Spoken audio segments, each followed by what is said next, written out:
busy weekend of racing here at Donington Park for the Ginetta boys and girls is about to come to a conclusion with the third and final race for the Ginetta GT Academy, rounding out this British GT event on the Donington Park Grand Prix circuit under largely sunny skies, a warm, dry track, and a grid of drivers all hungry to end their weekend with a race victory. And well, for those in championship contention as well across the two classes, a race win or indeed any points they can get from this race could prove to be really important in what are two very finely poised championship battles. We'll get into the ins and outs of the championship in a moment or two, but the cars are very shortly going to be heading out onto their green flag lap. And if you've missed the two races so far this weekend, you've missed an awful lot of drama. Mike Taylor won yesterday's race from Thomas Balfe and James Nicholas, with Mark Ellman actually claiming another GTA class victory, but that really doesn't do yesterday's very topsy-turvy race justice. Earlier on today, Harry Gamble won in the wet conditions, pretty dominantly in the end over Ali Jafali and Jamie Cordell. Harry and Ali making up for their error when the rain came towards the end of yesterday's first race. There were different tyre choices in play in that race earlier on today, and they and their team made the correct call, and they were able to claim a really good result. Whilst we had drama for some of our championship contenders, Mike Taylor ended up only 7th place within his class, and James Nicholas only 5th. All of that means that Harry Gamble starts on pole position for this third race, because the grid for this one's based upon that second race result. Ali Jafali for Elite Motorsport will start alongside. Then Jamie Cordell and Luke Shaw together on row number 2. James Nicholas, one of the 3 championship contenders, starts 5th on the grid alongside Thomas Balfe. Then Mark Ellman and Julian Wantling, top 2 in the GTA Class Championship, only 22 points apart in Julian's favour. Then it's Paul Livesey and the Rookie Class Championship leader Mike Taylor on row 5. Peter Thompson and Paul Thomas are together on the 6th row of the grid. And down on row number 7 we find Emma Tomlinson, who's had a promising weekend, but a weekend ultimately that hasn't really yielded the results she would have liked. She's got Phil McGarty alongside her on row 7. Amy Tomlinson and Lucy Hodgson together on the 8th row of the grid. Row 9 we will find Charlotte Lowe and Ben Cook. Mike West, after retiring from the race earlier on today, will start from the back row of the grid all on his own in the number 42 car run by E3 Sport. So let's talk championship then. We'll start with the rookie class, because they're the drivers generally that we see up at the front of the grid.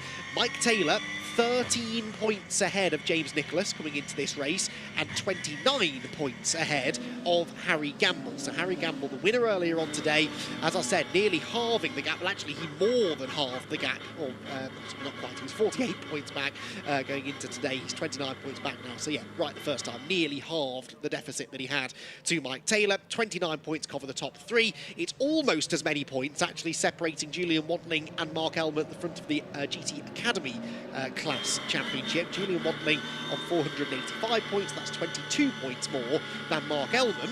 But Mark was able to claim a victory yesterday, and mathematically still in contention is Emma Tomlinson in 3rd, but she's 90 points back and really hasn't had the rub of the green so far this weekend, it's fair to say. So it's all to play for in both classes. We'll figure out what exactly the points permutations are later on once things settle down, if they settle down. But if it's like the other 2 races, that might not happen for another 20 minutes or so, because the final race of the weekend will now burst into life here at Donington Park, and Harry Gamble from the inside of row number 1 looks to hold on to the advantage from pole position into Redgate corner, but that is Cordell going up the middle of the front row starters. Jamie Cordell to the lead, maybe. Gets past Jafali. James Nicholas is coming through on the inside and make contact with Jafali. And James Nicholas is involved in more Turn 1 drama, as is Luke Shaw, who's had no look at Turn 1 so far this weekend. But James Nicholas has picked up damage as a result of that.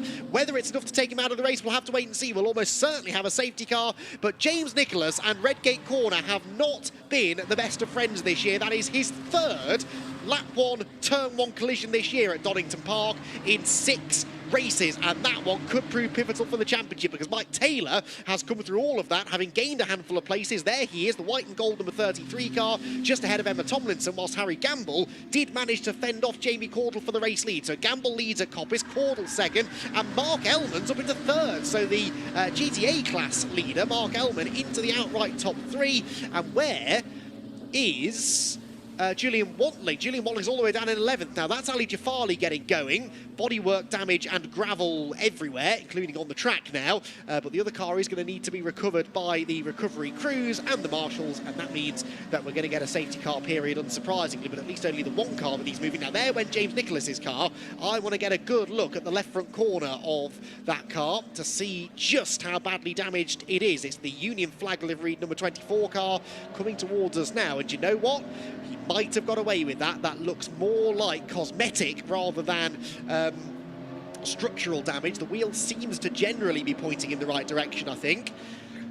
And if he's got away without any steering or suspension damage, he can count himself a very lucky boy. He may have a case to argue in the steward's room after, of course, for punting Ali Jafali into that spin. But James Nicholas, who on the other two occasions he's gone off in turn one here at Donington, has been on the receiving end of the contact, this time dishing it out himself, but he's not really come out of it all that well. Harry Gamble has, though. Harry Gamble is well and truly coming into championship contention now. He started the weekend a long way back, a distant third place, very much the outside bet for the championship, especially after the off that he had towards the end of yesterday's race. But if he can hang on to win this race, well, he could go to Brands Hatch as a real contender. Here's a replay then. Jamie Cordell caught my attention by jumping to the middle of the front row starters, and then as Ali Jafali backs out of that, he will make contact with James Nicholas. And you know what? I think James drifted out wide. I think Ali Jafali was turning in. It, for me, is just a turn one racing incident. This might give us a better view. This is on board with Luke Shaw. So ahead look is Jafali. To the right somewhere is Nicholas. There you can see him in the mirror. It's 50-50, I think, but unfortunately Luke Shaw then gets shoveled into the accident. Look, he is furious. He cannot believe his luck this weekend because he was involved in yesterday's turn one shunt as well, and he's going no further in this race either, quite clearly. There went Nicholas's car through the chicane. Looks okay, really, doesn't it? I mean, it doesn't look okay, but I don't see any wheel damage. I don't see any tyre damage. I think he might be all right. The car might not be handling brilliantly because obviously that headlight's missing, the chunk of the front splitter's gone, the front bodywork's gone as well. It will slow him down, but at least he shouldn't have to pit for repairs. And for that, he can be very, very grateful indeed. So, Harry Gamble leads the way. Jamie Cordell in second position. Mark Ellman in third, leads the GTA class. Then it's Thomas Balfe in fourth position. Fifth for Peter Livesey, who is second in the GTA runners. Then it's Mike Taylor in sixth position. Seventh, Emma Tomlinson, the third of the GTA competitors. Eighth for Peter Thompson. Ninth, Amy Tomlinson. And 10th, Julian Wantling. So Julian Wantling only fifth in class, whereas this man here, Mark Ellman, is leading the class. And look what that does to the points. Just 7 points between them as it stands. Now, of course, there's every chance that Julian Wantling may gain some places before the flag. There's a chance Mark Ellman might lose the lead, but right now, he'd be only 7 points behind going to Brands Hatch. Right then, that sets the scene nicely, doesn't it? The track is clear, the safety car is destined for the pit lane, and we are destined for 15.5 minutes or so of action, I suspect. Harry Gamble needs to try and get away at the front of the field, win the race, take the bonus point for the fastest lap, hope for the best, because if things keep on happening to drivers behind, and Mike Taylor gets caught up in something next, then you never know. Harry Gamble could be right up there in the championship. He nearly got it all wrong, though, through Goddard's that time. Very sideways as he accelerated to the restart, but does come to the line 0.6 of a second or so up the road from Jamie Cordell in second position. James Nicholas look in the background already, ducking out of line to try and find a way past Julian Wantling. He looked to the outside, then goes to the inside, but I don't think ultimately is quite close enough to make that happen. And as they come out of the corner, yes, still behind Julian Wantling. I caught a glimpse of that in the background. There then, Mike Taylor. So the next car ahead of him, that is the car of Paul Livesey. Now, he is a GTA class driver, so Taylor needs to first get past him and then chase after Thomas Balfe, who is the next driver that he can take points from.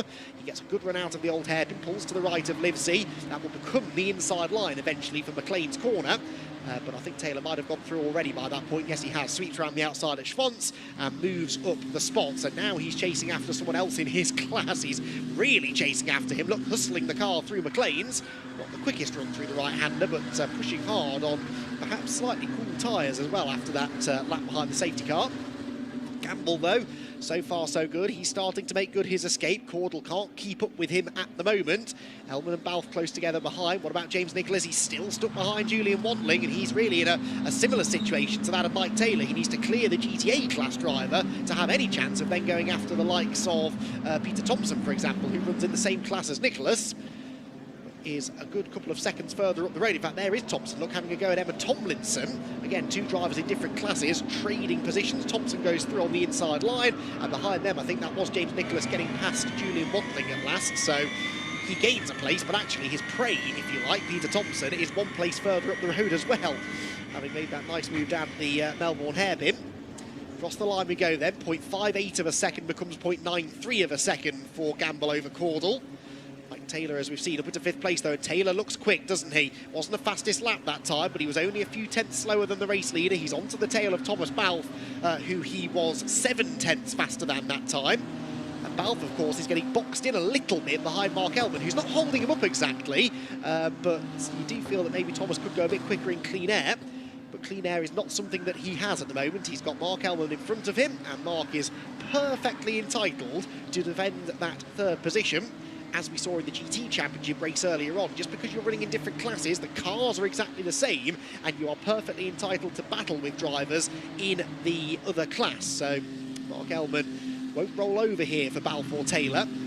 But what effect will his defence have on Taylor's championship prospects? Because right now he's in an okay position. James Nicholas, who is closest to him in the championship, is not scoring particularly well.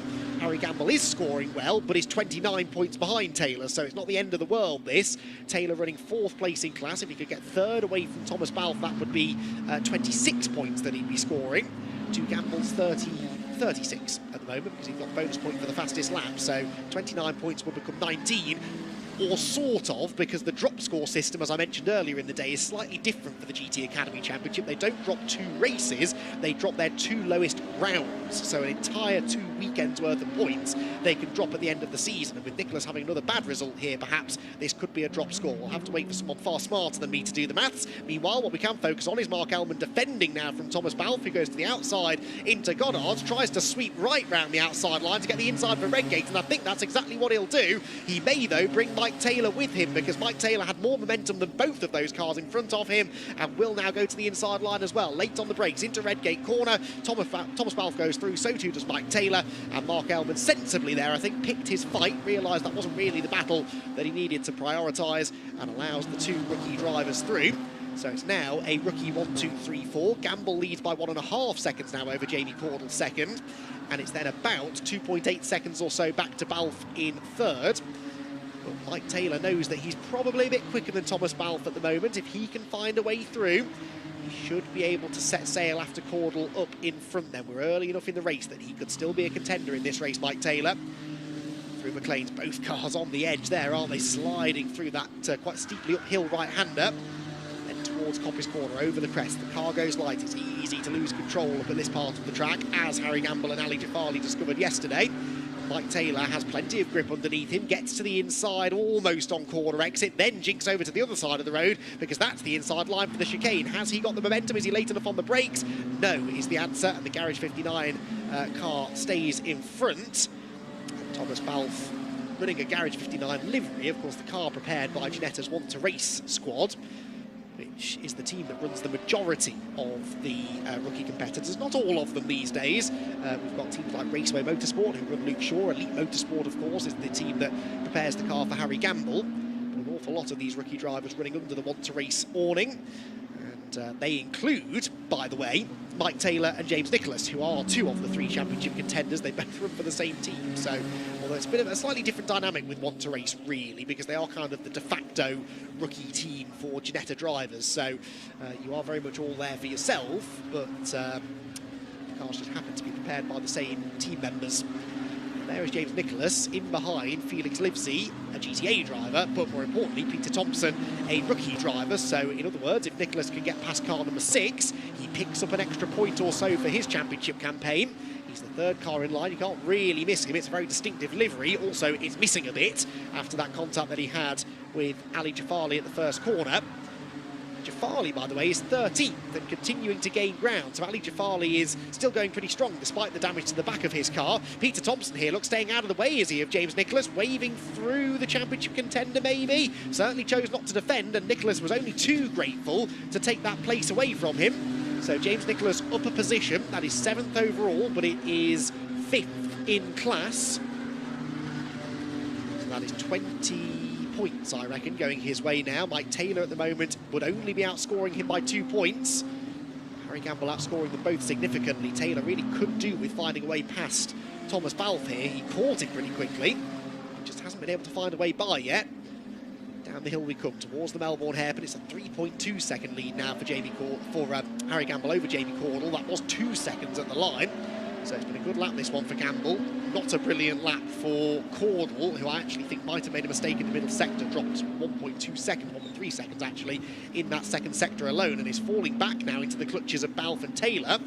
So this could well become a three-way fight before too much longer. Out of Goddard's across the line.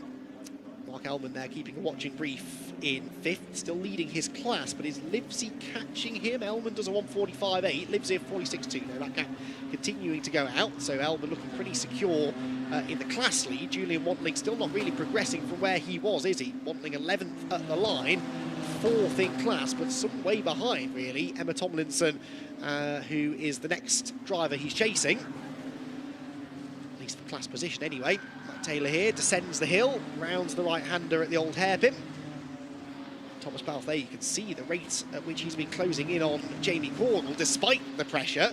Maybe because of the pressure that he's under really from Mike Taylor, spurring him on, but this won't help his chances of catching the second place man. He defends the inside into McLean's, holds on to the position, but loses some momentum up the hill, and Taylor's now got the run up the inside line into Coppice Corner, and this should yield third position. Yes, it does. Taylor took full advantage of that. A good example, actually, of how defending a position is sometimes the exact opposite of what you should be doing, because by defending into McLean's, Balfe was slow on the exit, wide on the exit, and Mike Taylor needed no second invitation to get up the inside into Coppice Corner and take the place. So now Taylor gains a position, with it gains a few championship points. Now be on course for 26 points for finishing in 3rd place to the 20 currently being scored by James Nicholas, and 36 for Harry Gamble. So we're back to a situation now where it will be a 10-point gain for Gamble, pending drop scores, etc, etc. You can hear the squealing of tyres there as Taylor and Balfe slid through and out of the Melbourne hairpin. Mike Taylor, I would say, is already now starting to bridge that gap to Jamie Cordle in 2nd place. Let's see, Cordle does a 45.3, a 44.8 for Taylor, half a second quicker, despite the overtake that he made on that lap. So Taylor certainly is now going to go after Cordle. Round Redgate they go. Taylor slides out a little bit wider than the 2 drivers around him. That means he carries an extra mile an hour, maybe, out of the corner. That can convert to an extra couple of miles now by the time you get to the bottom of the hill. And this all means that gap continues to shrink slightly.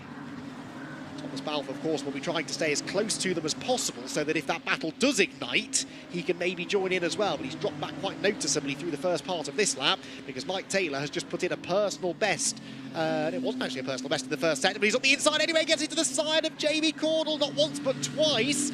Now, that's not the way that Taylor wants to be making the move. Contact could end up in a penalty, and that could really affect his championship lead. He's back up the inside again now, though, heading out of Coppice Corner. Jamie Cordle maybe getting the message. He clatters into a bit of bodywork that's been left at the side of the road. Taylor squeezing him slightly down the straight, but Cordle's got the inside line. Now Taylor will give that up on the way in and instead look to try and fire the car off the chicane a bit more quickly and get to the inside into the Melbourne hairpin. That's what he's trying anyway, but Cordle's having none of it. Comes across to cover and holds the inside line into the braking zone. Balfe is now back with them again, urging them on probably. Go on, get into each other, open the door for me. And that might be what they're doing, because look, they're both wide at the Melbourne hairpin, and Thomas Balfe does now get the better exit. He's back alongside Mike Taylor. So actually Jamie Cordle played that situation pretty smartly and backed Taylor up into Balfe behind. Balfe is on the wrong side of the road into the Goddard's hairpin though, and so won't be able to get past Taylor, but that just provides Jamie Cordle with a momentary bit of relief as he heads towards Redgate Corner, not for the time being, having to defend. Defending though is what Mike Taylor's having to do, and Thomas Balfe forcing that defensive move out of him.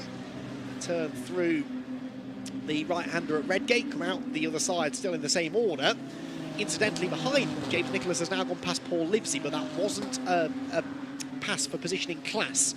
And in fact, the next driver ahead of him was Mark Elman, also a GTA driver. So James Nicholas, if he's going to score any more points, needs to catch this group, and that just doesn't look likely to happen. So really, his fate now in the hands of Mike Taylor. How many more points can Taylor score? That will decide the gap between them going to Brands Hatch. Taylor again closes in into McLean's corner, doesn't this time try and slip up the inside. But he's shown his hand there a little bit, hasn't he? He is good on the brakes into McLean's corner. If he can get close enough again to have a go, might fully commit to the manoeuvre next time. Never-ending right-hander at Coppice. Thomas Balfe looking a little bit racier now in this final quarter of the race, having caught back up to these two, not being dropped quite as quickly as he was last time.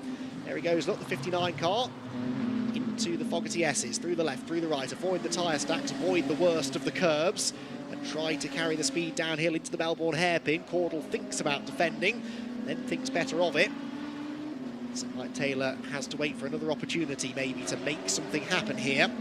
Oh, well, this could be the opportunity. Actually, Caudle might make it happen for him. Jamie was very wide coming out of the hairpin. Moves to defend now into the final turn. Taylor gets the overlap. Again, not really trying to make the move at this corner, but setting himself up for a better exit and maybe an opportunity into Redgate. Caudle was sideways off the corner as well. The rear tyres of the E3 Sport car starting to cry enough, and Mike Taylor can sense an opportunity. Does he go for the move into Redgate corner? The answer is yes. He's very late on the brakes. Does he make the apex, though? That's the question. Can Caudle get the switch back?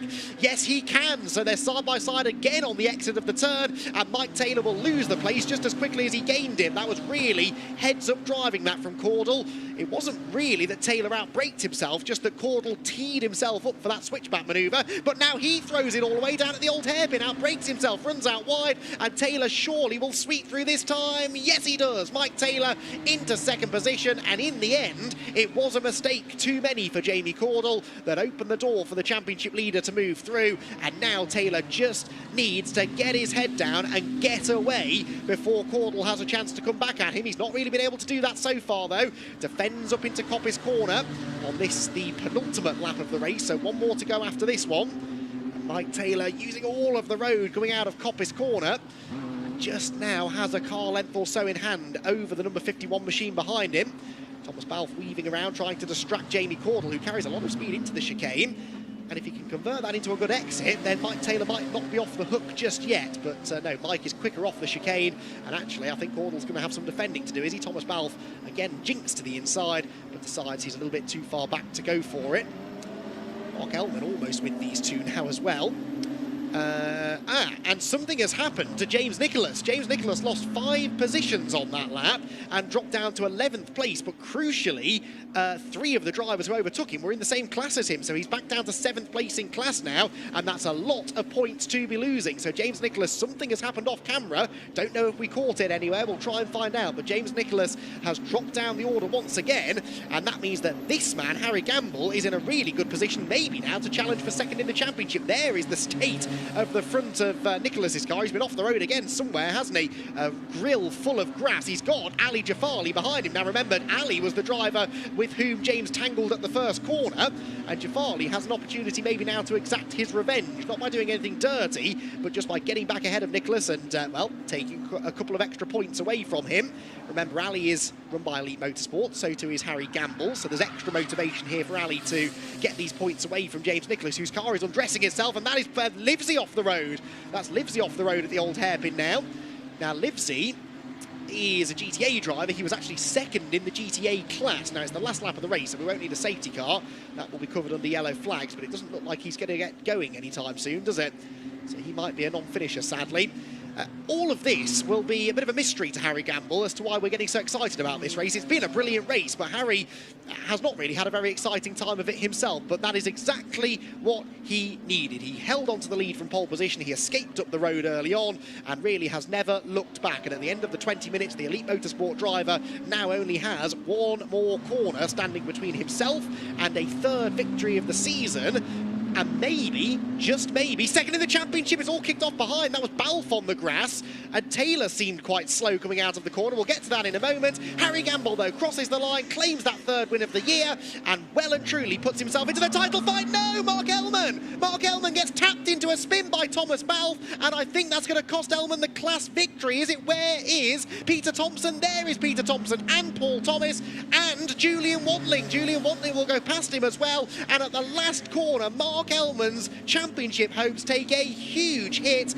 through, by the looks of it, absolutely no fault of his own. He will get going, he will finish the race, but he was assaulted there by Thomas Balfe, who may have had damage having been on the grass at the previous corner. We'll see if we can piece that together, but Mark Elman will cross the line, a very frustrated 4th in class, and Wandling gets the win. So Wandling moves ahead of, yes, Wandling gets the win in the GTA class. Emma Tomlinson gets 2nd. And Mike West gets 3rd. So Elman ends up off the podium in the end in the class. There is Thomas Balfe's car. Well, what on earth happened to Thomas Balfe in that final couple of corners? I just caught a glimpse of him in the distance coming out of the Melbourne hairpin on the grass. How he got there, I don't know.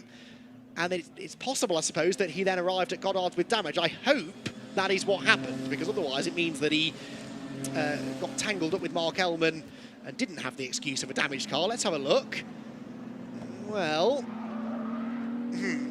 I'll reserve judgment. I couldn't see any damage to the right front corner. Obviously there is now, but that was after the contact, I fear. I really don't know. There is Peter Livesey trudging back to his car. So we lost. Caudle and Balfe haven't been shown as finishers either. So did they all pile up at the Melbourne hairpin? Look in the background. So we've got Thomas Balfe on the outside. Mike Taylor's involved as well. So Balfe goes grass tracking. But then Jamie Caudle, I don't think, made it to the flag either. So Caudle, something happened to Caudle coming into the last corner as well. As Harry Gamble was taking his victory, something happened to Jamie Caudle. Oh, he's just slow. He's just slow coming off the corner. So did Caudle slow to cause all of that? Or was there a collision or a drama of some sort between he and Taylor? A very bizarre conclusion to the race. The key thing is that Taylor got through it unscathed. So Mike Taylor somehow came out of that still with 2nd place, no obvious signs of damage on his car, and only loses a handful of points to Gamble. Gamble will take 36 points, Taylor will take 30, and he'll be pretty satisfied with that, I think. Gamble, the winner. What happened behind, I'm afraid I can only tell you half of the story, but Mike Taylor ended up with 2nd place, Peter Thompson ended up 3rd, and Paul Thomas in 4th. Julian Wantling, don't ask me how, ends up winning in the GTA class, and he'll again extend his championship lead as a result, with Emma Tomlinson probably keeping her title hopes just about alive with a 2nd place in class. James Nicholas, a late drama, another off-track excursion, dropped him down to 7th ahead of Ali Jafali, with Mike West and Mark Elman completing the top 10. Mark will be furious with that, having led until the final corner. Then Amy Tomlinson and Phil McGarty with Lucy Hodgson and Charlotte Lowe next. Ben Cook, the last driver on the lead lap, whilst we lost somewhere Jamie Caudle on the run to the final corner. Thomas Balfe we saw going off with Elman at the last turn itself. Paul Livesey was off in the gravel at the old hairpin, and Luke Shaw's race for the 2nd time this weekend lasted only 1 corner. Well, we saved the best till last there, I think, didn't we? Some good racing, lots of drama, and probably still a few unanswered questions at the end of a very entertaining 3rd race of the weekend for the Ginetta GT Academy. Harry Gamble led the field into Redgate Corner. Jamie Caudle challenged, but behind came James Nicholas, who clattered into the side of Ali Jafali's car, spinning the Elite Motorsport driver and damaging his own car in the process. There was a safety car whilst Luke Shaw's car was retrieved from the gravel at Redgate after his involvement in the drama, and after the race resumed, all eyes were on the championship leader, Mike Taylor, carving his way through the order and trying to salvage any points he could, knowing that one of his big rivals, Harry Gamble, looked set to win the race. Emma Tomlinson was overtaken mid-race by Peter Thompson, who would eventually finish on the outright podium. It didn't look that way, though, until the very final corner. Thomas Balfe put up a valiant defence against Mike Taylor, who eventually forced the mistake and found a way through, and then set off after the fast-starting Jamie Caudle. He had a nibble at Jamie at McLean's. That nearly ended in disaster. Thankfully, crisis averted, and Jamie's E3 Sport car stayed in front until he outbraked himself at the old hairpin and opened the door for Mike Taylor, who gratefully stepped through it and into 2nd position. Harry Gamble, though, had been dominating the race to this point. He pulled away. There was late drama, though, for Thomas Balfe and Jamie Caudle. Balfe then tangling with Mark Elman, costing Mark the class win in GTA. But Harry Gamble claimed the victory for the 3rd time this season and goes to Brands Hatch as a title contender.